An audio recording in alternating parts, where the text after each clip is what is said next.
Birds of Prey, issue 19, Legacy number 217, Kelly Thompson writing with JUANN CABAL on the art. Or is it Cable? Probably Cabal, but...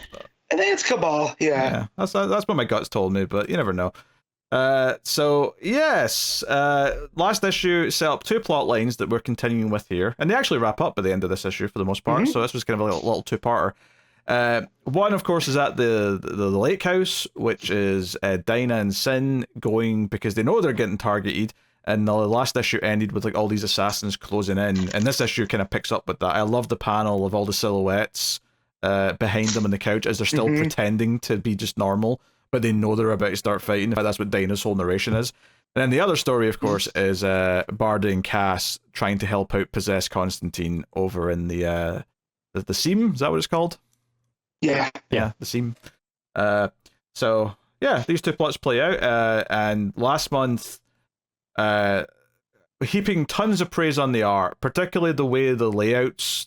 Because my big point last issue was that I should feel like the plot with Barda and Cass is less interesting because it feels less interesting from a plot perspective, but the art like flow and how it did the fights was so good that I was in love with it. I think it's arguably the stronger side of the story, not because the plot is better, because it's definitely the more throwaway plot, right? Yeah, I like the plot in the other one more, but I think I have more fun, more enjoyment reading this side of it. Yeah, the art in that side is really good. I love the way it's constantly breaking the panels with the mash when Barda's destroying the stuff. It like the fragments are coming out of the panels again, continuing from what I'm sure you spoke about last issue because it was the same, but every single panel in the Seam is off kilter. It's never a perfect square panel. Yeah, because there's a good part in this issue where I think it's Cass jumps down off like a building, and as she lands, the panel is almost like making an arrow pointing downwards just a little bit, but it's kind of where her feet are, so it does like a 2 jobs at one time. One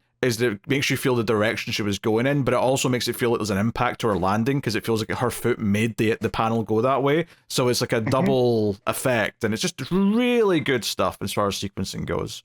Well, and I like when Barda, right, is hitting the golem thing, and she boom tubes it to the moon and has it reform there. She opens a boom tube and then smashes it into pieces, and all the little pieces go through the boom tube to the moon. Yeah. That's my favorite part of it. Just the way that those panels go with the slight arrows up and down, right? It just creates a whole, like, it's creating more space in the same amount of space.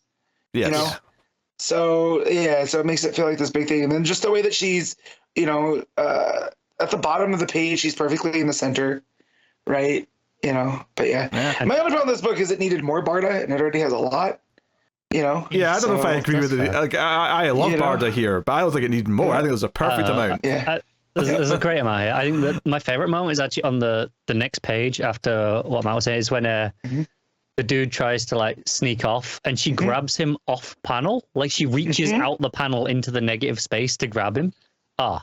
So good. Yeah, it kind of reminds me of stuff from Justice League International, right? McGuire, Giffen. It feels like it's of that vibe. I mean, it matches here perfectly. So the clean lines, the bold colors, that helps. Even before the grabbing, though, even the fact that he's kind of sneaking like behind the panel, the previous one, makes it feel like he's sneaking about, because he's sneaking about the comic panels, right? So it gives you the effect that it's going for without, like, it's really smart. It's just really smart little tricks. So clever. Yeah.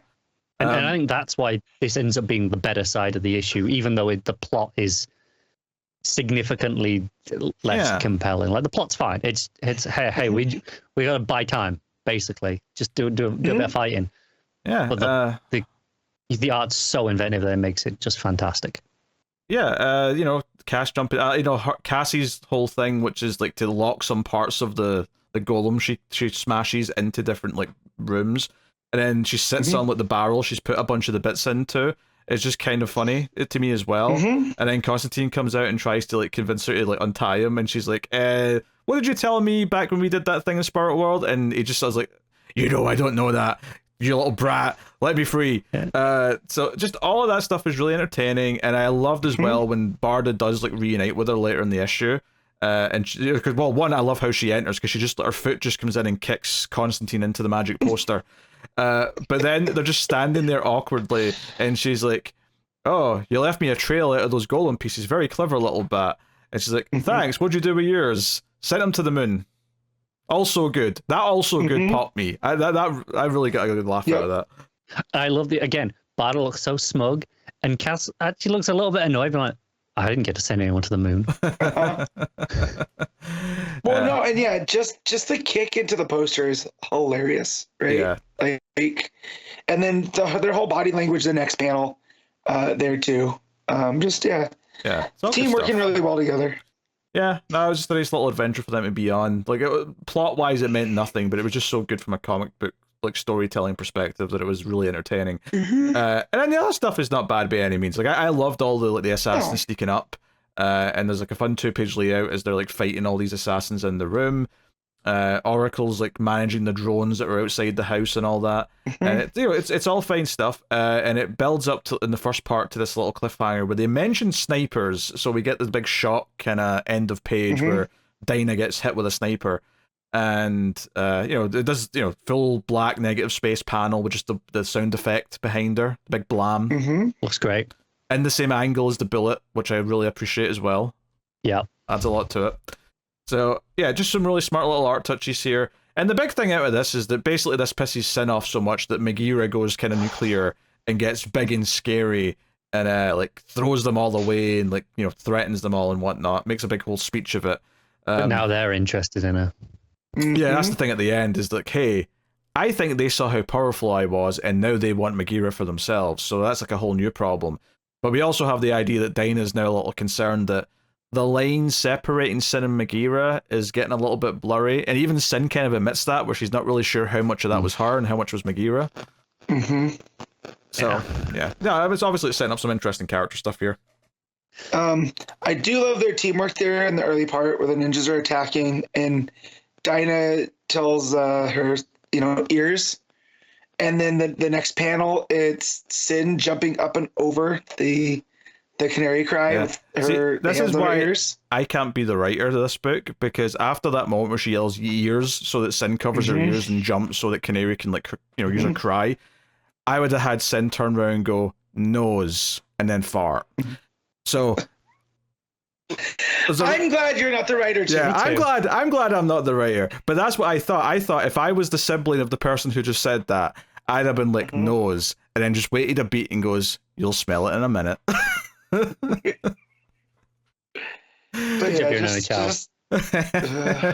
yeah, don't listen to me, Kelly Thompson. Love your writing. Do not listen to my advice on this particular. Not at all, please. And then I also love the Sin and Megara, that panel where it goes through all the Barda and Cass stuff, and then we get there and everything's bathed in green, and like there's the tendrils coming off of Sin, and she's yelling, "If you've killed her, you die."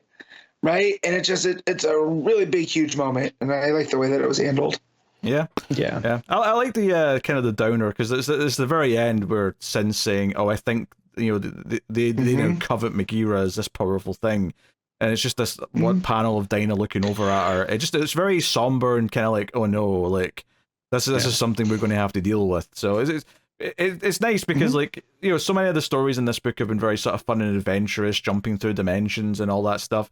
This feels like, because we started with the Sin stuff, and it feels like we're coming back into like the core, like long form story that's been told in the run here. And this feels like a big kind of like chapter point where we're like, okay, this is kind of where we're going now with people wanting to get their hands on this power that she has. So, yeah, it's excellent. Words of praise, very good. It is. Do you know what I think though? This is maybe a way to take. I think I'd have enjoyed these two issues more if they were two standalone issues. Oh, okay. Because I love the seam stuff, especially in this one, and I think it takes away from the Sin and. No, I disagree. I like how they break up each other, because it shows what the birds are up to with the different strengths. I get that, but I think because the seam stuff was so inventive and so cool and unique with its art, this other stuff, which should have been the stronger emotional connection with the plot, I just felt like, oh, this is fine, but I want to get back to the other stuff more because it was just so good to read. Whereas I feel like if this had been if you took all of this stuff at the lake house and put it in its own issue and do it as two separate issues, I don't have that comparison in my head anymore. I'm not doing that. I think I enjoy this side of it more than if it had been separate. It's No, I feel like they feed off of each other, right? Because the stuff with Canary and Sin, it's very straight ahead because it has that emotional tie to it. The stuff in the Seam, they can be a little bit more creative with, right? So, but that one's a lot, a lot more simple without the art stuff, right? Because it's just them smashing stuff until they can get Constantine. It is, which is why I think, like, if you just do that as a standalone issue and it's just an action issue and it's just this art showcase, and I like and then balance. this one you have the emotional issue. That's how I would have done it personally. I think it just took away from the emotional stuff in this one a little bit, because instead of caring about this emotional stuff as much as we should, I ended up being like, yeah, but that other stuff was so good and so fun to read. I just wanted to be reading that instead of this stuff. I think that's a bit on the harsh side. I can see it working as two separate issues. I think you have to do the Lake House stuff first, because all that setup came at the start. Yep. And then after this, you would do the full issue. Here's what Cass and Bardo went and did whilst that was going on. Yeah, that's exactly the way around I would have done it. Yeah, so that would have worked. I don't think that would have been a bad choice, other than maybe just feeling like you maybe missed some of the characters for a month, depending on which month you're in. Yeah, but that's serialized storytelling, isn't it, with the team book. But I like that. It's like both of these are bottle episodes, right? One location, kind of going out and about. Yeah. But the cross-cutting back between them, it makes it feel, again, they're a team, so we're not just getting the separate units going. So I enjoyed it immensely for what it was. I enjoyed it a lot, don't get me wrong. I just think I would have enjoyed the Lake House side of it more if it had been entirely separate and I wasn't comparing it as directly. I think maybe something that is perhaps intentional here is the idea that we've got a real pair of sisters, and then we've got Barda and Cass bonding family on the other side of the plot. Is it kind of being a new kind of weird pair of sisters as well? Yeah, I think for me, especially long term, I think that still plays as back-to-back issues for me. With you showcase one then the other. At least that's how it was for me. But don't get me wrong, I think I ended up enjoying the Seam stuff more, even though I think the plot is more important than the other plot and the other story. But I don't think it's this thing that needs to be fixed, like you're talking about. It's not like fixed, as I'm saying. Like it's not. There's nothing wrong with the Lake House stuff. Like that stuff is still great, but because it is not quite as good as the other stuff, at least for me, and because it's a little bit more straightforward. I get that, that's where, there's your balance. There's here's your straight stuff and here's your zany stuff, kind of balance stuff. I get that. But I think I would have, if this whole Lake House stuff had been in one issue first, I think when this ending hit, I would have cared. I still care, but I would have cared way more. And it would have hit harder if that had been the whole issue. Also, Matt, there was that panel where there was no crucifix, so that's probably upset him as well. It's a little bit. I am looking at the covers of the two, right? And they make the big gate, not a gatefold, but you put them together, it makes one bigger image. Last month's issue has Sin and Dinah on it, and then this month's issue has Cass and Barda. So it definitely feels like, I don't know, maybe at one point this was meant to be back-to-back issues, and then they put them together. To give I will a little say bit though, more flash. It's impressive to me that it is all just the one artist doing both stories, though, because they feel so distinct in a good way. Well, I still would have kept the same art. I would have kept the same artist doing both issues. It's not like I'd have done one artist for one and one for the other. And it's again, it's not that they're doing a bad job. It's just they inherently get to be more creative with the other stuff. And I think I like them split. I hate to say that, I can kind of see where that intention was before, just again looking at the covers and how they split them up. I would love to ask Kelly Thompson to be like, was that ever the plan? Was that ever a thing and it got changed somewhere? I'd love to know. And if so, why? What was it a case of if it changed, was it a creative choice, or was it an editorial being like, no, we need all our characters in every issue for whatever reason? I don't know. Well, because we're at the point now that this is the core, right? These are the core 5 Birds of Prey. Yeah, this is the 5. When I think of this run of Birds of Prey, this is the 5 characters are Babs, Dinah, Cass, Barda, and Sin. That's the 5. Like, for me, So- like if you're 18, 19 issues into a run and you can't have 2 issues where you split the team up and just do and just follow 1 or 2 characters for an issue. Yeah. I mean, I think you can, for whatever reason that was not done here. I do wonder. I don't know what the reason might have been. If it did change, and I'm not convinced it did change. Like, I think this might have just been. It absolutely might not have changed. This might have always been the plan. Yeah. Yeah. It feels like Kelly Thompson gets, she has clever ideas like that, so it wouldn't have surprised me.